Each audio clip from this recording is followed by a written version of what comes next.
Hi, I'm Martia Lamb, and this is Composting 101. We're going to go over the 3 steps for composting and making great dirt so that you can use in your garden. This is my compost can. Now, you can get these really cheap. You can actually use any old can, but I decided to get one that has a nice label. It also has the top with a little bit of a filter. It's not a screw top, though. It's on there very loosely. Now the compost can, it can be casual. You can actually use a plastic bag if you want.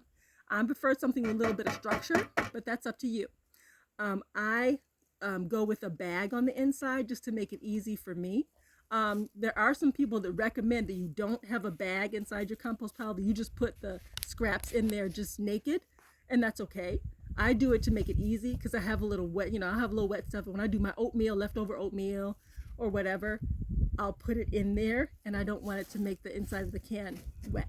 Anyway, so this is where you're going to put all your non-meat, non-dairy stuff. Anything that grows in the ground, anything that has roots, your food that went bad in the fridge, your leftovers scraped out of your plate, stuff scraped out of your food processor, any sort of vegetable that you don't want to eat can go in here. Just make sure the chunks aren't too big, no more than like a 1/2 inch square. Anyway, you don't want to do any sort of meat. No fish, no chicken, no beef, no pork, no sort of animal whatsoever, because when you're going to eventually put this outside, and you don't want to have scavengers to come and root through your stuff and be attracted to your property. And it also brings more of a smell, and it's not good for the compost in general. That includes dairy, like cheeses and stuff like that, except for eggshells. Eggshells are okay, as long as they're dry. So we've got the compost. This is what you're going to start with. This can be in your kitchen, by your back door, wherever you're going to be able to easily and conveniently put your food scraps in. So let's start with some food scraps. Here I've got some food scraps that came straight out of my food processor. I was cutting up some onions and the outside layer of the onions and whatever else I had. So you just put it straight in there.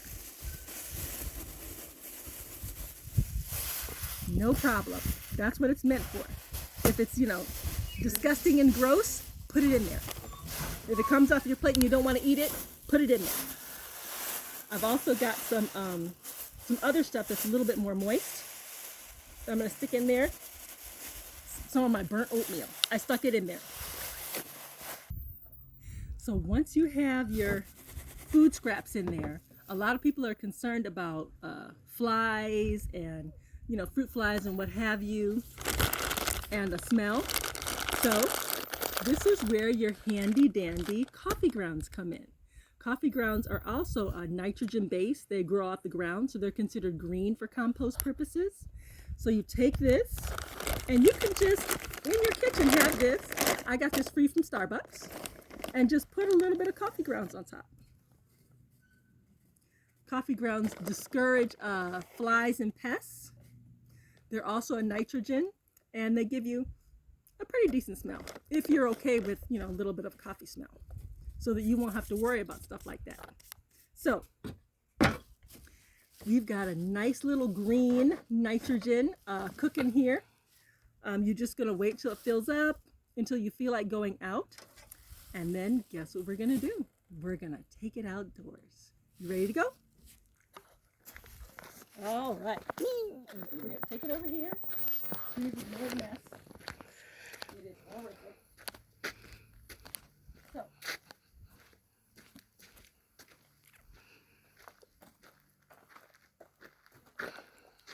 So here we are. We're close to the, this is the place where your compost is going to actually live. You see right here inside, I've already got some of what's called carbon or browns.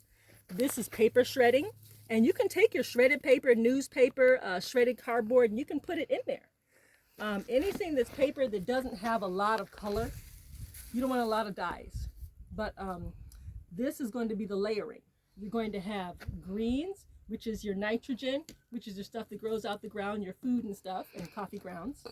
And then you're going to have your carbon, which is your wood base, stuff made out of wood, paper, wood shavings, whatever.